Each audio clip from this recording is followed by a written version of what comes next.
ఉత్తరాఖండ్‌లో జరుగుతున్నటువంటి ఘర్షణల వెనకాల ఉన్నటువంటి కారణం ఏంటి? మత ఘర్షణలు సృష్టించాలనుకుంటున్నటువంటి వాళ్ళ ఉద్దేశ్యం ఏంటి? అసలెందుకు జరుగుతున్నాయి? ఈ అంశానికి సంబంధించి ఎక్స్‌పర్ట్ పార్థసారథి గారికి సంబంధించినటువంటి ఒక కథనం చూద్దాం.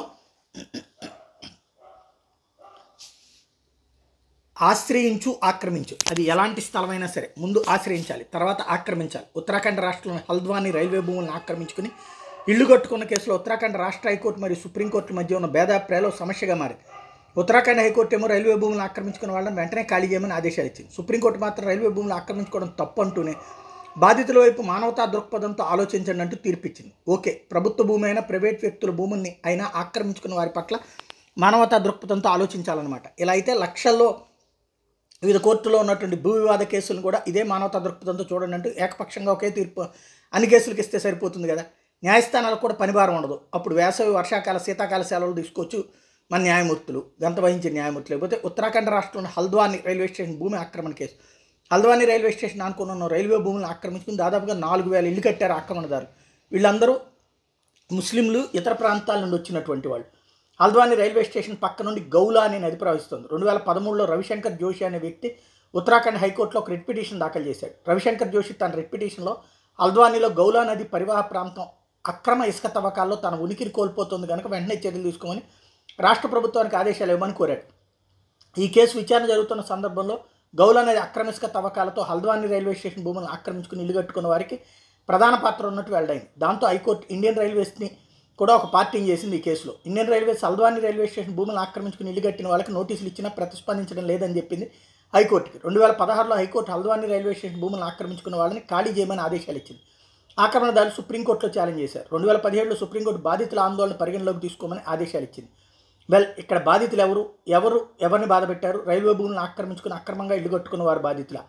ఇకపోతే డిసెంబర్ 2022 ఉత్తరాఖండ్ హైకోర్టు 176 పేజీలు రూలింగ్ ఇస్తూ హల్ద్వానీ రైల్వే స్టేషన్ భూమి ఆక్రమణదారులను ఖాళీ చేయమని చెప్పింది. రాజకీయ రక్షణ ఉన్న ఆక్రమణదారులు యథేచ్ఛగా రైల్వే భూములను ఆక్రమించి ఇల్లు కట్టుకున్నారు. తమ ఓటు బ్యాంక్ కోసం ఎంతవరకైనా వెళ్ళే రాజకీయ నేతలు ఉన్నంత వరకు ఇలాగే కొనసాగుతూనే ఉంటాయని హైకోర్టు పేర్కొంది. విచారకర విషయం ఏంటంటే ఉత్తరాఖండ్ రాష్ట్ర ప్రభుత్వం రివ్యూ పిటిషన్ వేయడం. ఒక రాష్ట్ర ప్రభుత్వం కేంద్ర ప్రభుత్వ భూములను ఆక్రమించుకున్న వారి తరఫున రివ్యూ పిటిషన్ వేయడం అంటే ప్రభుత్వ భూములను ఎవరైనా ఆక్రమించుకుని ఇల్లు కట్టుకోవచ్చు అనే భరోసా ఇస్తున్నట్టుగా ఉంది. హైకోర్టు వ్యాఖ్యలు ఈ విషయాన్ని తెలియజేస్తుంది. హైకోర్టు డివిజన్ బెంచ్ ఇచ్చిన తీర్పును మళ్లీ రివ్యూ చేయమని రాష్ట్ర ప్రభుత్వం అడగడం విచిత్రమేమి కాదు. కానీ దాదాపుగా 50,000 ఓట్లు పోతాయనే భయం రివ్యూ పిటిషన్ కూడా హైకోర్టు కొట్టేసింది. ఇలా హల్ద్వానీ రైల్వే స్టేషన్ భూముల ఆక్రమణ కేసు హైకోర్టు నుంచి సుప్రీంకోర్టుకి మళ్ళీ హైకోర్టుకి తిరగడానికి పట్టింది 9 ఏళ్ళు. రైల్వే ఆస్తుల విషయంలోనే ఇంత జరిగితే ఇక మామూలు వ్యక్తుల విషయాలు మాట ఏంటి? హైకోర్టు ఆగ్రహంతో 7 రోజుల్లో నివాసాలను ఖాళీ చేయాలని ఆదేశాలు ఇచ్చింది. కానీ మరీ 7 రోజుల సమయమా అని వాపోతున్నారు. కానీ గత 9 ఏళ్ల నుండి కోర్టులో కేసు నడుస్తున్నంతసేపు ఏం పర్వాలేదు, మేము ఉన్నాం, మీకేమీ కాదని భరోసా ఇచ్చిన కాంగ్రెస్ నాయకులు మాట నమ్మినందుకు వాళ్ళ చెప్పులతో వాళ్లే కొట్టుకోవాలి. ఇంతకీ హల్ద్వానీలో ఇల్లు కట్టుకున్న వాళ్ళు ఏ ప్రాంతం వాళ్ళు? బంగ్లాదేశ్ నుండి వచ్చిన వాళ్ళు ఉన్నారు. వాళ్ళల్లో రైల్వే భూములు రైల్వేకి చెందినవి అని నిర్ధారించడానికి కోర్టులకి 9 ఏళ్ళు పట్టింది. ఇది ప్రజాస్వామ్యం అంటే. ఇకపోతే కాంగ్రెస్ మార్క్ ఓట్ బ్యాంక్ రాజకీయం. నియోజకవర్గంలో ఒకసారి గెలిచి రెండోసారి ఓడిపోతున్నాడా? అయితే కనీసం 40,000 ఓట్లు ఖచ్చితంగా పడేలా ప్రణాళిక ఉంది. ముందు ఒక కుటుంబాన్ని రైల్వే భూమిలో చిన్న గుడిసె వేసుకోవడానికి అనుమతిస్తాడు ఆ నియోజకవర్గ ఎమ్మెల్యే. ఆ కుటుంబం స్థానికులకు చెందిన వాళ్ళే ఉంటారు ముందు. తర్వాత మెల్లగా ఇంకో 2 కుటుంబాలను తీసుకొస్తాడు. మొదటి గుడిసె కట్టుకున్నవాడు ఖచ్చితంగా వాళ్ళు బంగ్లాదేశ్ నుండి వచ్చిన వాళ్ళు ఉంటారు. మెల్లగా మరో 10 కుటుంబాలు అక్కడ చిన్న చిన్న ప్లాస్టిక్ టెంట్లు వేసుకుంటారు. వీళ్ళందరికీ ఓటర్ కార్డులు ఇప్పిస్తాడు సార్ ఎమ్మెల్యే. మెల్లగా ఆ ప్రాంతం చిన్నపాటి మురికివాడిగా మారిపోతుంది. ఒక్కో కుటుంబం 10 మందిని కనాలి. అలా పుట్టిన వాళ్ళకి 18 ఏళ్ళు రాగానే అందరికీ ఓటర్ కార్డులు, రేషన్ కార్డులు ఇప్పిస్తాడు ఎమ్మెల్యే. 20 ఏళ్లలో ఒకసారి గెలిచి ఇంకోసారి ఓడిపోయినా సరే వీళ్ళ బాగోగులు ఎమ్మెల్యే లేదా మాజీ ఎమ్మెల్యే చూసుకుంటూ వస్తాడు. ఒకసారి 40,000 ఓట్లు అయ్యాయా ఇక ఎమ్మెల్యే ఓడిపోవడం అంటూ జరగదు. ఎవరన్నా రెవెన్యూ అధికారులు కానీ రైల్వే అధికారులు కానీ వచ్చి ఖాళీ చేయమని అడిగితే వెంటనే ఎమ్మెల్యే దగ్గరికి వెళ్తారు అందరూ. ఆ ఎమ్మెల్యేకి కావాల్సింది అదే. వీళ్ళకి అధికారులు ఖాళీ చేయిస్తారనే భయం ఎప్పుడూ ఉంటూ ఉండాలి.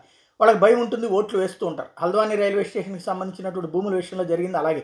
2007లో భూములు ఆక్రమించుకుని ఇల్లు కట్టుకున్నారు. స్థానిక ఎమ్మెల్యే గౌలా నది నుండి అక్రమ ఇసుక తవ్వకాలు వీళ్ళ చేత చేయిస్తూ వచ్చాడు. నది పక్కనే హల్ద్వానీ రైల్వే స్టేషన్, అక్కడ వీళ్ళ నివాసాలు ఉన్నాయి. కాబట్టి రాత్రిలో యథేచ్ఛగా ఇసుక తవ్వకాలు జరుగుతూ వచ్చాయి. వీళ్ళకి నివాసాలతో పాటు రేషన్ ఫ్రీగా వస్తుంది. రాత్రిలో ఎమ్మెల్యే ఇచ్చే ఇసుక తవ్వకాల కూలీ కూడా వస్తుంది. హైకోర్టు నుండి సుప్రీంకోర్టుకి మళ్ళీ అక్కడ నుండి హైకోర్టుకి 9 ఏళ్ల పాటు అడ్వకేట్ ఖర్చులు ఎవరు భరించారు వీళ్ళ తరఫున? జస్ట్ హైకోర్టులో వకాలత్ వేయాలంటే కనీసం 50,000 ఖర్చు అవుతుంది ఒక్కసారి. సుప్రీంకోర్టులో అది లక్షల రూపాయలు అవుతుంది, ₹1,00,000 అవుతుంది. ఇలా కోట్ల రూపాయలు ఎవరు వీళ్ళ తరఫున ఖర్చు పెట్టారు 9 ఏళ్ల పాటు? రైల్వే భూములను ఆక్రమించి ఇల్లు కట్టుకోవడమే కాక హైకోర్టు ఖాళీ చేయాల్సిందని తీర్పు ఇవ్వగానే ముస్లిం కార్డు బయటికి తీశారు. ముస్లిం బాధితులంటూ ప్రింట్ అండ్ ఎలక్ట్రానిక్ మీడియాలో ప్రచారం. 2007 నుండి అసలు ఏ మీడియా కానీ ప్రభుత్వ అధికారులు కానీ వీళ్ళు ఎవరు ఎక్కడి నుంచి వచ్చారు, గుర్తింపు కార్డులు అసలువేనా నకిలీవా అని అడిగారా? ఇంతెందుకు అసలు రాష్ట్ర ప్రభుత్వం వీళ్ళు భారత పౌరులు కారు అనే విషయం కోర్టులో ఎందుకు చెప్పలేదు? ఎక్కడికెక్కడ అసలు విషయాన్ని దాచేసి కేవలం ముస్లిమ్స్కి అన్యాయం జరిగిందని ప్రచారం చేయడంలో అందరూ పోటీ పడుతున్నారు. కొసమేర్పు 25 ఏళ్ల నుండి ఉంటున్నాం కాబట్టి మా గుర్తింపు పడకుండా వేరే చోట మా భూములు ఉచితంగా ఇచ్చి ఇల్లు కట్టుకోవడానికి తలా 10 లక్షలు ఇవ్వమని డిమాండ్ చేస్తున్నారు. రేపు మాపు ఇస్తారు, ఎందుకంటే కనీసం 40,000 ఓట్లు ఉన్నాయి కదా.